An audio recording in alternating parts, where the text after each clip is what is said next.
Hello everyone, welcome to my channel AY study easy learning. तो friends, हम लोग जो है आज से एक नई सीरीज करेंगे और ये जो है एंशिएंट हिस्ट्री की है अभी। और एंशिएंट हिस्ट्री में जितने भी टॉपिक आते हैं, खासकर जो इम्पोर्टेंट टॉपिक हैं जिससे क्वेश्चन कई बार बना हुआ है, उसको यहाँ पे वन लाइनर फॉर्म में कराया जाएगा। और इसके साथ ही जो है कुछ इम्पॉर्टेंट बातें जो एक जगह दी गई हैं वो तो आपके एग्ज़ाम के लिए बहुत ही इम्पॉर्टेंट है। ठीक है, तो फ्रेंड चलिए आज से जो है हम लोग एक नई सीरीज़ को शुरू करते हैं। उम्मीद है कि आप लोगों को बहुत पसंद आएगी और आपके एग्ज़ाम के लिए भी काफ़ी हेल्पफुल होगी। ठीक है, तो फ्रेंड्स चलिए हम लोग जो है देखते हैं कि क्या है, उसको शुरू करते हैं पढ़ना। तो इसमें है कि पहले हम लोग पूरा पाषाण काल देखते हैं। ठीक है, पूरा पाषाण काल इसमें है कि जिस काल का कोई लिखित साक्ष्य नहीं प्राप्त होता है उसे हम लोग प्रागैतिहासिक काल कहते हैं। ठीक है, उसे प्रागैतिहासिक काल कहते हैं, जिस काल का कोई लिखित साक्ष्य नहीं मिला उसे। और यहाँ पे देखते हैं प्रागैतिहासिक काल के बारे में क्या दिया है कि प्रागैतिहासिक काल में मनुष्य जो है अपना सांस्कृतिक जीवन कब से प्रारंभ करता है। तो ये जो है लगभग 30 लाख ईसा पूर्व से प्रारंभ करता है। ठीक है, तो ये भी पीसीएस वगैरह आरओ का एग्ज़ाम या इस तरह के जो एग्ज़ाम्स है उसमें वन लाइनर फॉर्म में पूछ देता है। ठीक है, अगर यहाँ पे हम लोग देखें कि प्रागैतिहासिक काल को कितने भागों में बांटा गया है, तो प्रागैतिहासिक काल को जो है 3 भागों में बांटा गया है। तो चलिए देख लेते हैं कि कौन कौन से भाग हैं। ठीक है, तो यहाँ पे जो है प्रागैतिहासिक काल दिया गया है और इसको जो है निम्न पूरा पाषाण काल में और मध्य पूरा पाषाण युग में और उच्च पूरा पाषाण युग में बांटा गया है। ठीक है, इसका टाइम पीरियड भी यहाँ पे दिया गया है, तो ये भी आप लोग देख लीजिएगा ढंग से कि इसका टाइम पीरियड क्या है। बाकी जो है भारत में सर्वप्रथम किस वर्ष से प्रस्तर युग के संदर्भ में अनुसंधान प्रारंभ हुआ, तो ये जो है 1863 से। ठीक है, 1863 से जो है भारत में सर्वप्रथम प्रस्तर युग के संदर्भ में अनुसंधान जो है क्या किया गया, प्रारंभ हुआ था। ठीक है, नेक्स्ट है कि भारत में किस भूवैज्ञानिक एवं पुरातत्वविद ने प्रस्तर युगीन बस्तियों का अन्वेषण प्रारंभ किया। ठीक है, तो किसने किया ये बताना है। तो ये जो है रॉबर्ट ब्रूस फुट हैं, ये हम लोग बहुत पढ़े हैं इनका नाम हो जाएगा रॉबर्ट ब्रूस फुट। ठीक है, चलिए अब आगे देखते हैं और क्या है इससे रिलेटेड जानकारी। तो यहाँ पे है डेनमार्क के कोपेनहेगन संग्रहालय की सामग्री से पाषाण, कांस्य और लौह युग का त्रियुगीन विभाजन किया था। ठीक है, किसने किया था, तो थॉमसन ने किया था। थॉमसन ने कई बार पूछा हुआ है एग्जाम में, तो थॉमसन ने किया था।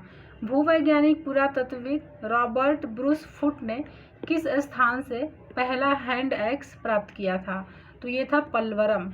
पलवरम ये मद्रास के समीप है, स्थित है और ये जो है पलवरम से प्राप्त हुआ था। ठीक है, ये भी पूछा हुआ है एग्जाम में।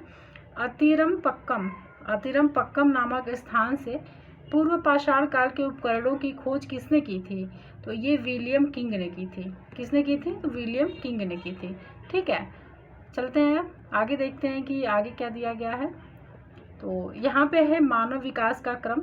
मानव विकास का क्रम हम लोग देख लेते हैं कि किस तरीके से जो है मानव का विकास हुआ था क्रम के हिसाब से। तो सबसे पहले जो है रामापिथेकस आए थे, उसके बाद ऑस्ट्रेलोपिथेकस, उसके बाद होमो इरेक्टस, उसके बाद निएंडरथल और लास्ट में होमोसेपियन आए थे। ठीक है, तो सबसे जिनका ज़्यादा विकास हुआ था ये होमोसेपियन थे। तो ये जो है क्रम जरूर याद रखिएगा, आजकल एग्ज़ाम में जो है क्रोनोलॉजी मैक्सिमम पूछ ले रहा है। तो ये जो है अगर आप इसको याद रख लेंगे, अगर ये आ जाता है क्वेश्चन एग्जाम में, तो आपके क्वेश्चन यहाँ से सही हो सकते हैं। ठीक है, तो यहाँ पे एक ये टॉप दिया गया है, इसके बारे में देखते हैं कि मानव विकास के क्रम में मानव का आदि पूर्वज बना और पूर्व अत्यंत नूतन काल में प्रकट हुआ था। तो ये जो है ऑस्ट्रेलोपिथेकस था। ठीक है, ऑस्ट्रेलोपिथेकस जो यहाँ पे दूसरे नंबर पे दिया गया है। ठीक है, तो ये ऑस्ट्रेलोपिथेकस हो जाएगा।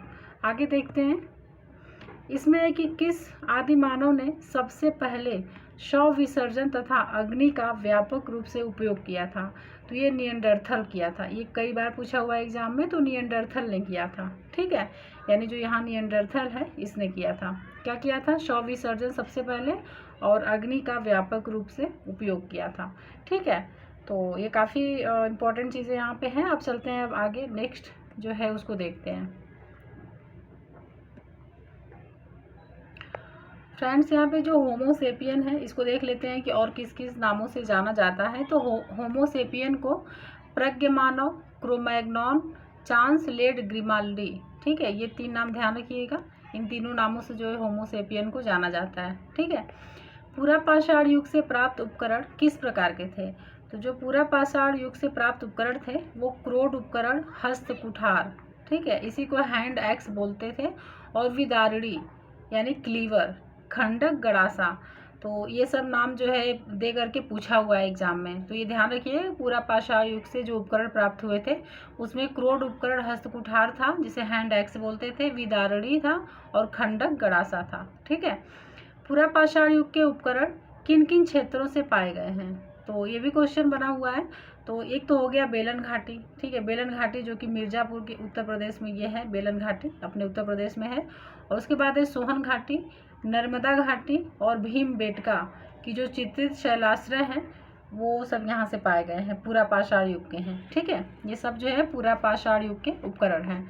आगे देखते हैं, इसमें है कि यहाँ पे जो लास्ट लाइन है इसमें कहा गया है कि मध्य पूरा पाषाण काल को एक अन्य नाम से जाना जाता है, तो ये है फलक संस्कृति, ठीक है। ये फलक संस्कृति नाम से किसको जानते हैं? तो मध्य पूरा पाषाण काल को जानते हैं, ठीक है।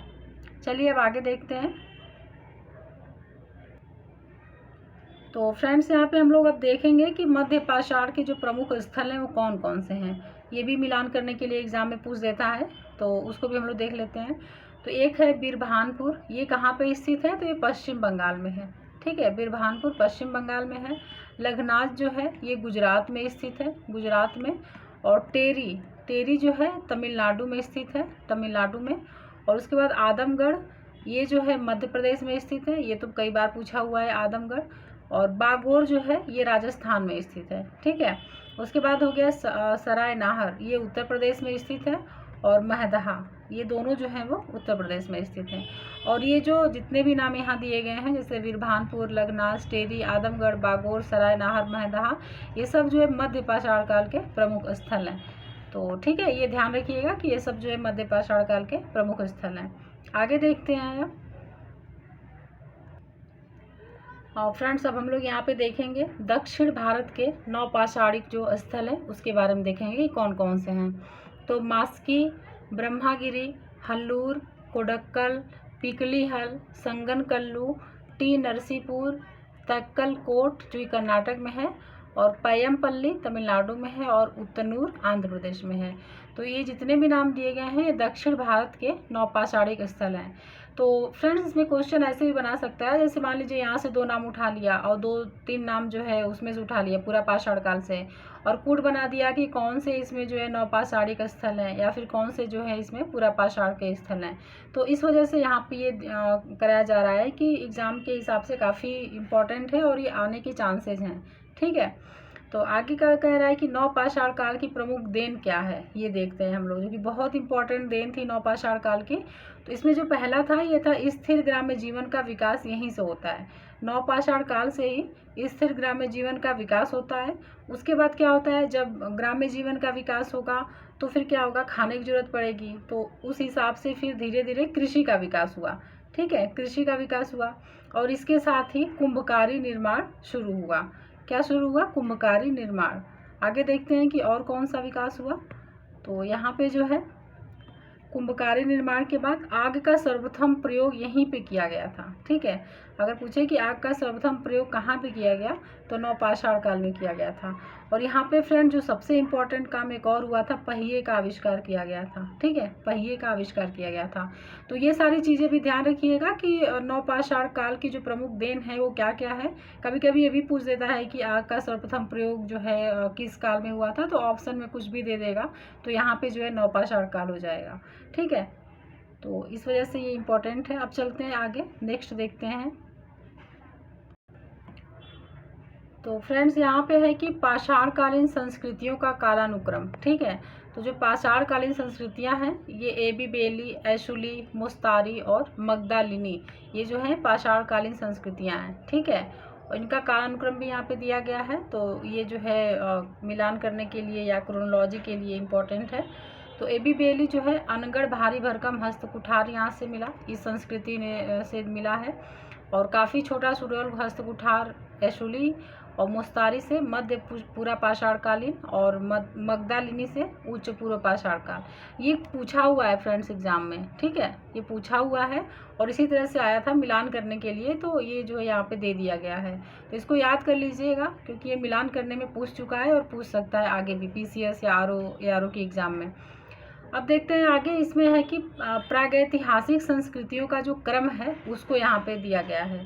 तो ये क्रम तो बिल्कुल याद कर लीजिएगा क्योंकि ये जो है पूछा हुआ है ये भी। इसमें है कि पैलियोलिथिक जो है, मेसोलिथिक, नियोलिथिक और कैल्कोलिथिक, ठीक है। तो कैल्कोलिथिक हो गया यहाँ पे, 1 मिनट। हाँ, तो हम लोग यहाँ पे देख लिए कि क्या क्या हो गया था। तो पैलियोलिथिक, मेसोलिथिक, नियोलिथिक और कैल्कोलिथिक, ठीक है। तो जो पैलियोलिथिक है ये पूर्व पाषाण काल की संस्कृति है, और मेसोलिथिक जो है ये मध्य पाषाण काल की संस्कृति है, और नियोलिथिक नवपाषाण काल और कैल्कोलिथिक ताम्र पाषाण काल, ठीक है। तो ये ध्यान रखिएगा। आगे चलते हैं, नेक्स्ट देखते हैं प्रमुख ताम्र पाषाणिक संस्कृति, ठीक है। प्रमुख ताम्र पाषाणिक संस्कृति देख लेते हैं कि कौन कौन सी है। तो आहार या फिर आहार संस्कृति, कायथा संस्कृति, मालवा संस्कृति और जोरवे संस्कृति। ये पूछा हुआ था कि कौन कौन सा जो है इसमें से प्रमुख ताम्र पाषाणिक संस्कृति है, और इसका क्रोनोलॉजी पूछा था कि इसका कौन सबसे पहले संस्कृति थी और कौन सबसे बाद में। तो जो आहार संस्कृति है ये 2100 ईसा पूर्व से लेके 1500 ईसा पूर्व तक की है, और कायथा संस्कृति जो है 2000 ईसा पूर्व से 1800 ईसा पूर्व की है, और मालवा संस्कृति जो है वो 1700 ईसा पूर्व से 1200 ईसा पूर्व की है, और जोरवे संस्कृति 1400 ईसा पूर्व से 700 ईसा पूर्व की है, ठीक है। तो ये ध्यान रखिएगा, ये जो इसकी जो काल टाइम पीरियड है उसको भी ध्यान रखिएगा। चलते हैं आगे, देखते हैं फ्रेंड्स। यहाँ पे हम लोग देखेंगे काल और संस्कृति, एक तरफ उसका टाइम दिया हुआ है और एक तरफ संस्कृति दी गई है। तो जो निम्न पूरा पाषाण काल है ये यहाँ पे सोन संस्कृति विकसित हुई थी, ठीक है, ये सोन संस्कृति से संबंधित है। मध्य पूरा पाषाण जो है ये नेवासा संस्कृति, और उच्च पूरा पाषाण काल जो है ये बागोर संस्कृति, और नव पाषाण काल जो है कोल्डियावा संस्कृति से संबंधित है, ठीक है। तो देख रहे हैं कितना इंपॉर्टेंट है, ये भी पूछ देगा एग्जाम में कि कौन सी संस्कृति जो है किस काल से संबंधित है, तो ये भी याद रखना है। आगे देखते हैं, नेक्स्ट में है कि एक तरफ काल दिया गया है और एक तरफ जो है उसके प्राप्त साक्ष्य दिए गए हैं। तो पूरा पाषाण काल से देखते हैं कि कौन से साक्ष्य मिले हैं। तो ये चिप्पड़ पाषाण उपकरण मिला है पूरा पाषाण काल से, ठीक है। और मध्य पाषाण काल से जो है लघु पाषाण उपकरण मिला है, और उच्च पूरा पाषाण काल से अगर देखें तो शैलचित्र मिला है, ठीक है। क्या मिला है? शैलचित्र मिला है। अब आगे देखते हैं और क्या मिला है यहाँ पे। तो अब आ गया नवपाषाण काल। तो जो नवपाषाण है यहाँ से घिसे पाषाण उपकरण मिले हैं, घिसे हुए पाषाण उपकरण मिले हैं। और पूरा पाषाण काल से अगर हम लोग देखें तो यहाँ पे नदी तट अधिवास मिला है, यहाँ पे नदी के किनारे लोग रहना शुरू कर दिए थे, तो उसका जो है यहाँ पे साक्ष्य मिला है, ठीक है। और मध्य पाषाण काल है तो यहाँ से जो है शैलाश्रय अधिवास मिला है, शैलाश्रय अधिवास मिला है। और नवपाषाण काल से गर्त अधिवास मिला है, गर्त अधिवास मिला है। ताम्र पाषाण काल से अगर देखें तो कच्चे एवं पक्के मकान मिले हैं, ठीक है। ताम्र पाषाण काल से कच्चे एवं पक्के मकान मिलने शुरू हो गए थे, ठीक है। तो ये जो यहाँ पे जानकारी दी गई है ये बहुत ही इम्पोर्टेंट है, पूछा हुआ है एग्जाम में, तो इसको जो है ध्यान से पढ़ते चलिएगा। चलते हैं अब आगे देखते हैं। तो फ्रेंड्स यहाँ पे जो दिया गया है ना, यहाँ पे कुछ स्थल दिए गए हैं और यहाँ से प्राप्त साक्ष्य दिए गए हैं कि कहाँ से क्या मिला हुआ है।